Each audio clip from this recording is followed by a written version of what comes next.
বড়ি বড়ি বাঙালি ভাইরা আছেন, বোনরা আছেন। আমাদের সিমনাতে আমরা 13 জন আমরা মানে গ্রাম পঞ্চায়েতের 30 পঞ্চায়েত যেটা নন এডিসি আর কি, গ্রাম পঞ্চায়েতের মেম্বারকে জিতিয়েছি। কোনোখানে হয়তো একটুর জন্য আমরা গাছবাতে নিতে পারছি না। যেমন 11টা সিট, ওইখানে 6 জন পাওয়া দরকার, 6 জন না হয়ে আমাদের 5 জন হয়ে গেছে, সব বাঙালিরা কিন্তু।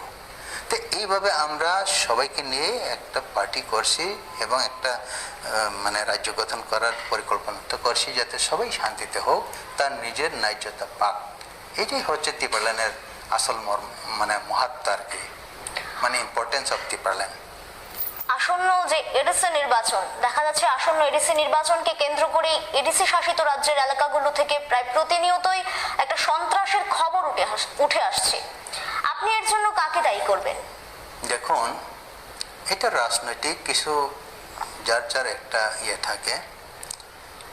সিপিএমরা লাগাতার 25 বছর সরকার শাসন করার পর শুধুমাত্র আইপিএফটির জন্যই, বলতে গেলে আইপিএফটি মানে শক্তি সঞ্চয় করে একটা পরিবর্তন এনেছে বলেই কিন্তু গভর্নমেন্টটা পরিবর্তন হচ্ছে।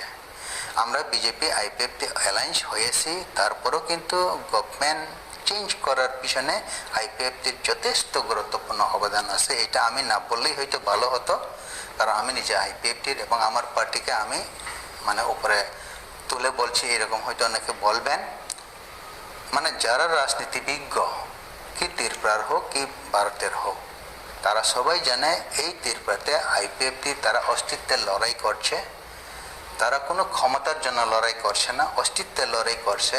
তো ওই হিসেবে আমরা জনগণকে কনভিন্স করতে পেরেছি। আমরা এইভাবে বঞ্চিত হচ্ছি, আমরাও মানুষ, আমাদেরও বাঁচার অধিকার আছে। এই অধিকারের জন্য আমরা সংগ্রাম করি। আমরা রাজনীতি করি না, আমরা অস্তিত্বের লড়াই করি, সংগ্রাম করি। চলো এসো, আমরা সবাই এক হয়ে লড়ব। তো এই আওয়াজে সবাই মিলিত হয়ে পরিবর্তনটা আনতে পেরেছি। এখন সিপিএম যেহেতু লাগাতার 25 বছরের রস তারা বুক করেছিল, হয়তো তারা ভাবছে আইপিএফটি বিজেপিকে ষড়যন্ত্র করে যদি আলাগ আলাগ না করতে পারি, তাহলে হয়তো অদূর ভবিষ্যতের সিপিএম আর থাকবে না, নতুবা গভর্নমেন্ট ফর্ম করতে পারবে না। তার জন্যই হয়তো তারা নিজেরা একটু পরিকল্পিত চক্রান্ত করতে পারে, কিছু সিপিএম মাফিয়াকে বিজেপিতে ঢুকিয়ে, নতুবা কিছু বিজেপি মানে কিছু সিপিএম মাফিয়াকে আইপিএফটিও ঢুকিয়ে তারা তাদের মানে ইন্টারনাল প্ল্যানে তোমরা বিজেপি হয়ে আইপিএফটিকে মারো, আর কিছু আইপিএফটি হয়ে বিজেপিকে মারো, নতুবা এইভাবে একটা চক্রান্ত করো যাতে আইপিএফটি এবং বিজেপি বাধ্য হয়ে আলাগ আলাগ হতে হয়, নতুবা জনগণের কাছে একটা খারাপ মেসেজ যায় যে বিজেপি আইপিএফটি মানে অ্যালায়েন্স সরকার এইরকম। সেখানে তো দেখা যাচ্ছে যে আপনার দলের কিছু নেতৃবর্গরাই দাঁড়িয়ে শাসক দলকে আমি ওইটাই বলছি। দেখুন, এক সময় যখন কংগ্রেস সরকার ত্রিপুরাতে ছিল তখন সবাই কংগ্রেস, কিন্তু যখন কংগ্রেস থেকে সিপিএম পরিবর্তন হয়ে গিয়েছে, যারা কংগ্রেস ছিল তারা সবাই সিপিএম হয়ে গিয়েছে। এখন সিপিএম যারা ছিল এখন প্রায় সবাই বিজেপি, নতুবা কোনোখানে আইপিএফটি। তো এইভাবে মানে একটা পার্টির ইন্টারনাল চক্রান্ত অবশ্যই থাকতে পারে এবং থাকবে।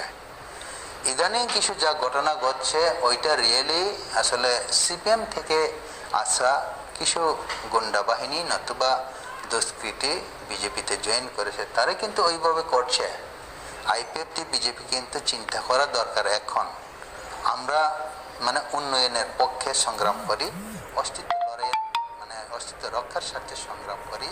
আমরা কাউকে মারপিট করে বা কোনো পার্টি অফিস ধ্বংস করে, ঘর ধ্বংস করে, এইভাবে রাজনীতি করার অভ্যাস আমাদের নেই।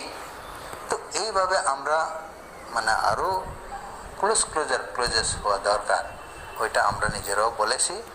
আমাদের বিজেপির শীর্ষ নেতৃত্বরা যারা আছেন ত্রিপুরাতে এবং আমরা আইপিএফটির শীর্ষ নেতৃত্বরা যারা আছেন ত্রিপুরাতে, আমরা মাঝে মাঝে ডিসকাস করি ওই ম্যাটারটা নিয়ে। আমরা অবশ্যই এইটা দেখব কে এই চক্রান্তে জড়িত। এইরকম চক্রান্তকারী নতুবা এইরকম যে কালপিট যদি ধরা পড়ে, আমরা অবশ্যই তাকে আমাদের মতো করে আমরা দেখব। পাহাড়ে হোক আর গ্রামেই হোক, যেখানেই হোক, মানুষ চাই শান্তি, আমরাও চাই শান্তি। আমরা যেখানে শান্তি সম্প্রীতি অনেক বছর পরে একটা ভালো বন্ধন রাখতে সম্ভব হয়েছি, এইখানে ভালো বন্ধন রাখতে সক্ষম হয়েছে। হ্যাঁ, এইখানে আবার চক্রান্ত করে দেখুন, এক ঘটনাকে কেন্দ্র করে আরেক ঘটনা হতে পারে এবং এইভাবেই হয়। কিন্তু বিগত দিনগুলোতে যত কিছু অঘটন দুর্ঘটন ঘটে গেছে